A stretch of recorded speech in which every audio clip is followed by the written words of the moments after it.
और चलिए अब आपको हम बताते हैं कि आखिर ये आईआरसीटीसी घोटाला क्या था। रेलवे की कंपनी आईआरसीटीसी में घोटाला हुआ और सुजाता होटल्स कंपनी को संचालन का ठेका मिला। सीबीआई ने टेंडर की प्रक्रिया में घोटाला बताया है और टेंडर के बाद कंपनी ने लालू परिवार को जमीन दी। तो टेंडर हुआ, उसके बाद कंपनी ने लालू परिवार को जमीन दी है। यह सीबीआई कोर्ट से आरोप लगाया गया। पटना में कम कीमत पर लालू परिवार को यह जमीन दी गई। लेन देन के बदले लालू परिवार को फायदा हुआ। 2004 से 2009 के बीच लालू प्रसाद यादव देश के रेल मंत्री थे।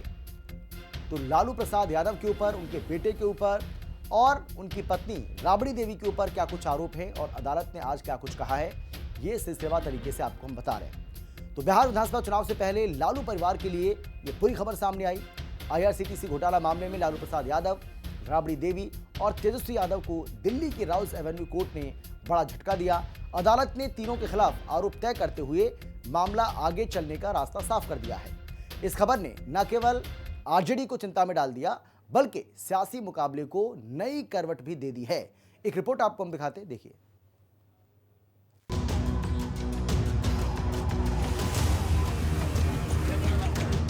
बिहार चुनाव से पहले कानून के शिकंजे में लालू परिवार। क्या चुनावी समंदर में आरजेडी की कश्ती हो पाएगी पार? आईआरसीटीसी घोटाले केस में लालू, राबड़ी, तेजस्वी पर आरोप तय। क्या राजद के सिर्फ सरारों को सताने लगा है? हार कब है? बिहार विधानसभा चुनाव से ठीक पहले आरजेडी के लिए एक बड़ा झटका आया। लालू की लालटेन पर कानूनी तलवार लटक गई। दिल्ली की विशेष अदालत राउस एवेन्यू कोर्ट ने आईआरसीटीसी होटल घोटाला केस में लालू प्रसाद यादव, राबड़ी देवी और तेजस्वी यादव समेत कुल 14 आरोपियों के खिलाफ आरोप तय कर दिए हैं।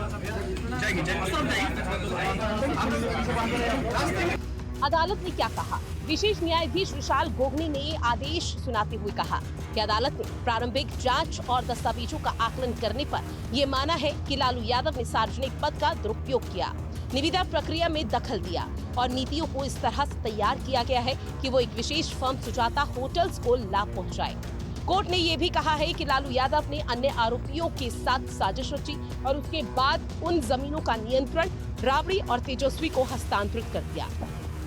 आदेश में यह भी उल्लेख है कि रांची और पुरी दोनों आईआरसीटीसी होटल यूनिट्स, जिन्हें आईआरसीटीसी द्वारा पहले अधिग्रहित किया गया, बाद में सुजाता होटल्स को भाड़े पर दे दिए गए और इस प्रक्रिया में निविदा अयोग्यता शर्तों में बदलाव किया गया। अपने आदेश में अदालत ने ये स्पष्ट किया है कि ये सभी आरोप तय करने का प्रारंभिक स्तर है। अब पूरा मुकदमा चलेगा और सभी पक्ष अपनी दलीलें रखेंगे। किस किस धारा में आरोप तय? भ्रष्टाचार विरोधी अधिनियम की धाराएं लालू यादव पर लगाई गई। लालू पर भ्रष्ट आचरण के साथ साथ साजिश का आरोप भी तय हुआ। आईपीसी की धारा 420 और धारा 120B पर भी आरोप पत्र में शामिल। राबड़ी देवी और तेजस्वी यादव पर धोखाधड़ी और साजिश का आरोप। चार्जशीट में आईआरसीटीसी के तत्कालीन अधिकारियों का नाम भी शामिल। सुजाता होटल्स के संचालक और कई फर्मों का नाम भी आरोपी के रूप में शामिल।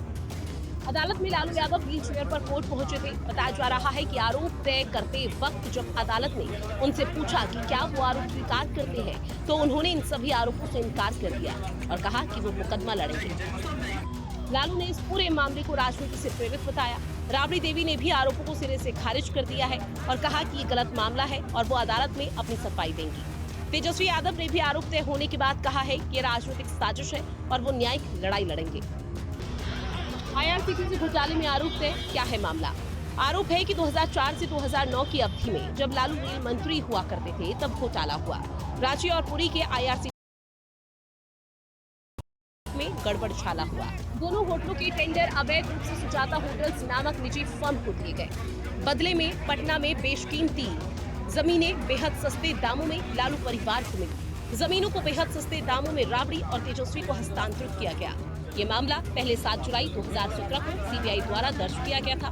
सीबीआई ने आरोपों को प्रमाणित करने के लिए 1 मार्च 2025 को बहस पूरी की।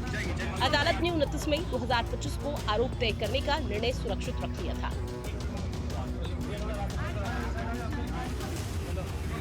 इस मामले ने बिहार की सियासी दाल में जबरदस्त तड़का लगा दिया है, इसलिए सियासी बयानबाजी भी जमकर हो रही है। केस जो है हम लोग आगे लड़ेंगे और आप सब लोग जानते हैं कि भाई हम तो पहले कई दिनों से कह रहे थे कि अब चुनाव आया है तो इस तरह की चीज़ें होंगी, लेकिन फिर भी न्यायालय का हम लोग सम्मान करते हुए हम बस इतना ही कहना चाहते हैं कि हम लोग हमेशा से लड़ते आए हैं और आगे भी लड़ेंगे, और तूफानों से लड़ने में मज़ा ही कुछ और है। और हम हमेशा अपने पथ को चुना है, संघर्ष के पथ को चुना है। हम अच्छे मुसाफिर भी बनेंगे और मंजिल पर भी पहुंचेंगे। चुनाव के समय में आरोप तय हो रहे हैं। तय तो आप 5 सालों से ये केस चल रही है। जो न्यायालय को फैसला करना है सही गलत क्या है, उसमें मैं नहीं पढ़ सकता हूँ। ये आप समझिए, निश्चित रूप से ये कोर्ट का निर्णय होगा, इसमें मैं कुछ नहीं कह सकता हूँ। कोर्ट के निर्णय का सम्मान के अलावा दूसरी कोई बात नहीं हो सकती। लेकिन मैं कई बार कहा हूँ कि एक ही तरह के सरकमस्टांसेस केस में बार बार नए प्रयोग कैसे हो रहा है। जो घोटाला भ्रष्टाचार करेगा, न्यायालय तो न्याय करेगी ही। बिहार के चुनाव में अब लालू परिवार का और लालू जी का और उनकी आरजेडी पार्टी का कोई वजूद रहा नहीं, इसलिए कि भ्रष्टाचार घोटाला के कारण पहले भी बिहार दंश इसका झेल चुका है। कई घोटाले, चारा घोटाला हो, अलकतरा घोटाला हो, साड़ी धोती घोटाला हो, दूध घोटाला हो, वर्दी घोटाला हो, इस प्रकार के घोटालों के कारण बिहार बहुत बदनाम हो चुका है। अब ये मामला कोर्ट में ट्रायल की ओर बढ़ेगा, जहां अभियोजन और बचाव पक्ष अपनी पूरी दलीलें पेश करेंगे। हालांकि लालू परिवार की मुश्किलें अभी और बढ़ सकती है, क्योंकि ईडी ने भी संकेत दिया है कि वो इन मामलों में मनी लॉन्ड्रिंग आरोपों पर जल्दी से बहस पूरी करने का प्रयास करेगी, ताकि उससे जुड़े पीएमएलए की कार्रवाई शुरू हो सके। कुल मिलाकर देखा जाए तो बिहार चुनाव से पहले लालू परिवार पर कसा गया ये कानूनी शिकंजा आरजेडी की कश्ती को चुनावी समंदर में डामाडोल कर सकता है। हिंदी खबर।